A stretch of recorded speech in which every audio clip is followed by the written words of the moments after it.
We really honed in on the end game for us. That was all about creating the largest attachment manufacturing business in the world. So that's our driver, that's our BHAG, that's where we're going.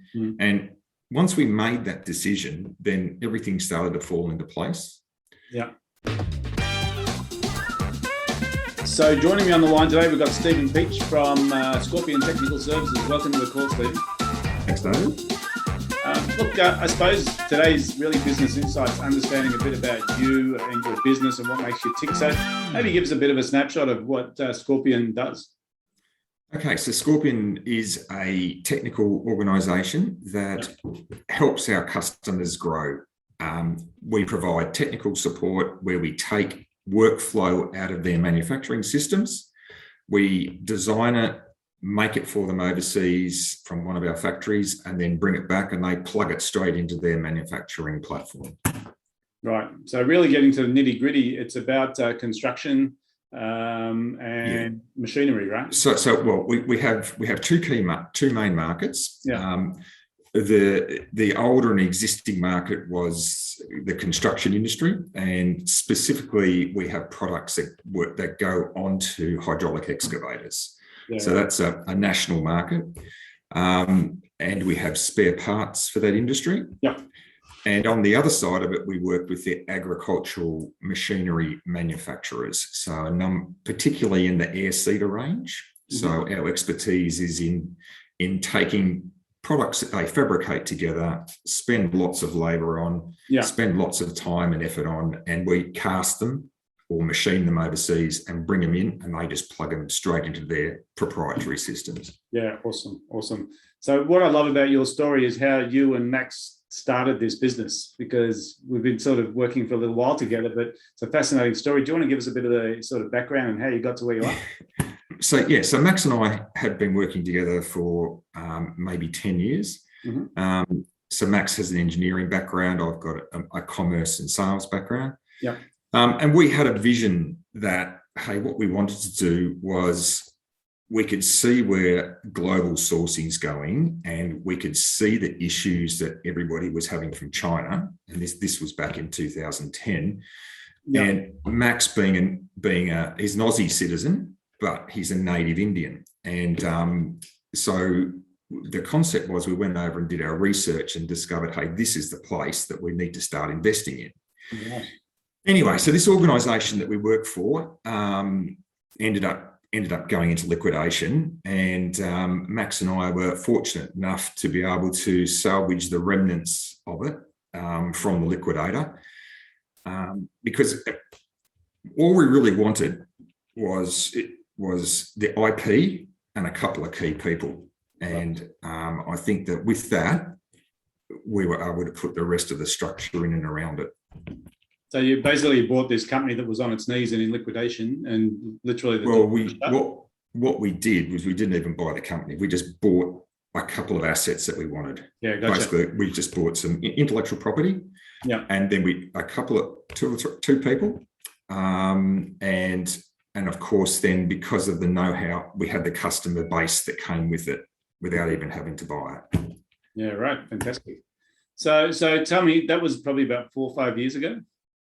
2017 started, I think. Yeah. And so tell us a bit about what's happened between then and now. Okay, so when we started, it was all just about it. We had picked up a well-known brand name as part of the IP, so that gave us revenue from day one. So for the first period, it was just about secure the business. Mm-hmm.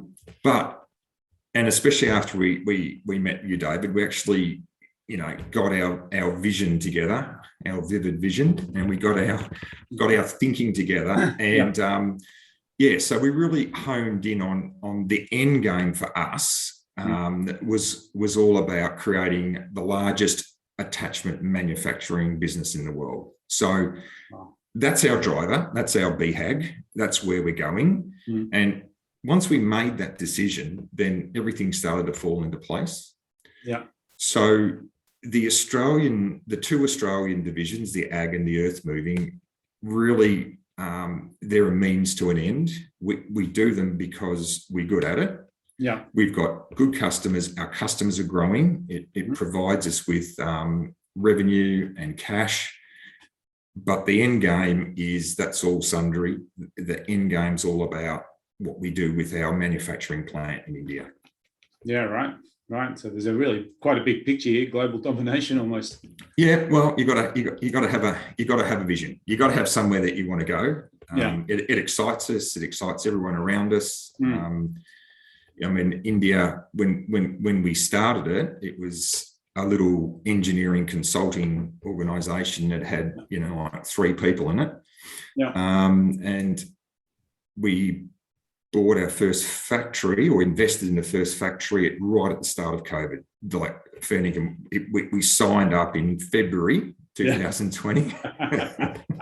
But now with the help of Zoom and lots of hard work, we've got over 30 people in it. We've got machines, and we're shipping a container a month out of it. So obviously, when you and Max took over, you turned this thing right around. What did you bring to the table? What was lacking in the business when you took it over, and what have you injected into it? Look, the business had a 30-year-old well-known brand name. Yeah. And other than that, and together with that, it had 30 years of IP, which is buried away that no one really knew how to access. Yeah, right. And it had our know-how, the relationships that we built with a overseas supply chain. Yeah. So the concept in those earlier years had been to build up a really strong supply chain that we worked with directly. We weren't just a middleman. We were actually part of their businesses and ours. So that's what it had. It had no cash. It had no premises. It had no people. It was like starting a business from scratch. Yeah, I suppose you came in with a fresh set of eyes, but you saw in that IP, I suppose, value that you could turn into cash flow as well, right?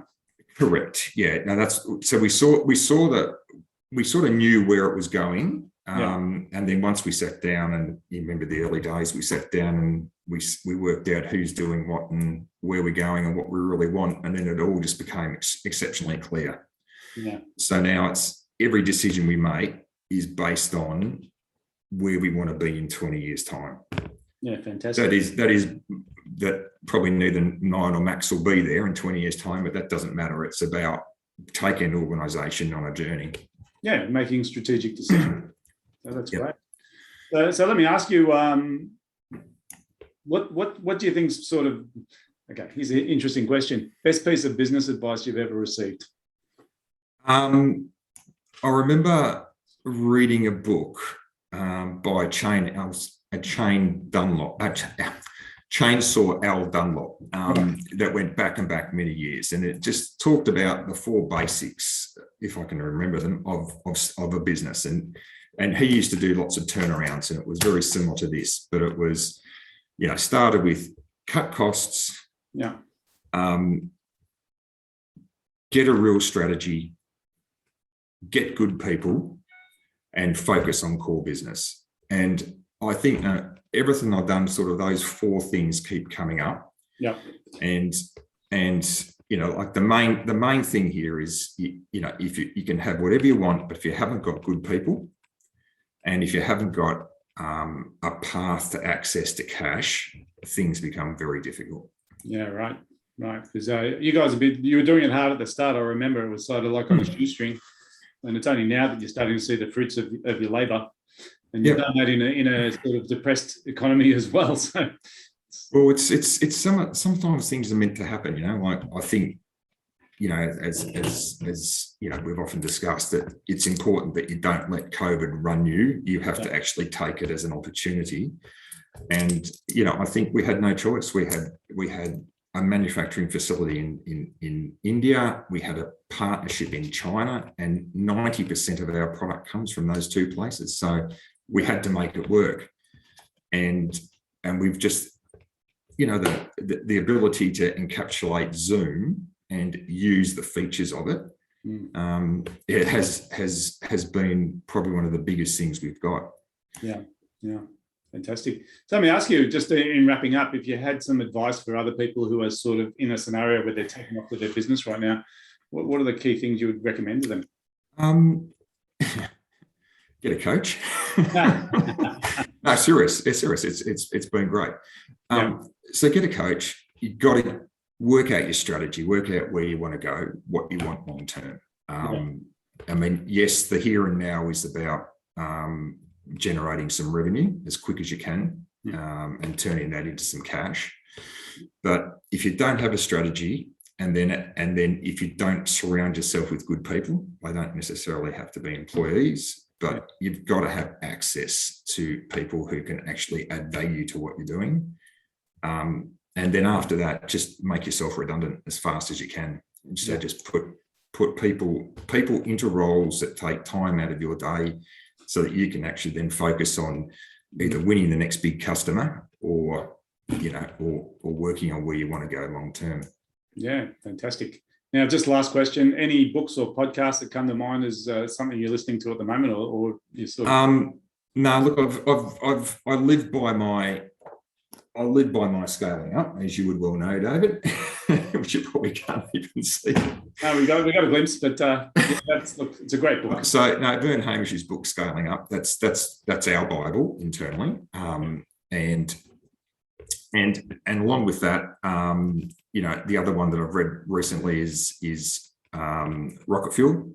Yes. Which has helped us in our organisation, because we've got a whole bunch of people now that have got people underneath them starting to come through. So it's been good for them to see where it goes. Yeah. And then other than that, I'm going back and reading The Innovator's Dilemma again. I thought I need a bit of light relief. So Clayton Christensen's book, I thought that was always good. It helped me to understand how things work in the bigger world, in bigger companies, and why bigger companies leave opportunities for people like us to get in underneath the radar. Yeah, right. Interesting. That's great. So, Stephen, look, conscious of time, thanks very much for sharing some of your insight, a bit about how you run the business and what you do. So, really appreciate it.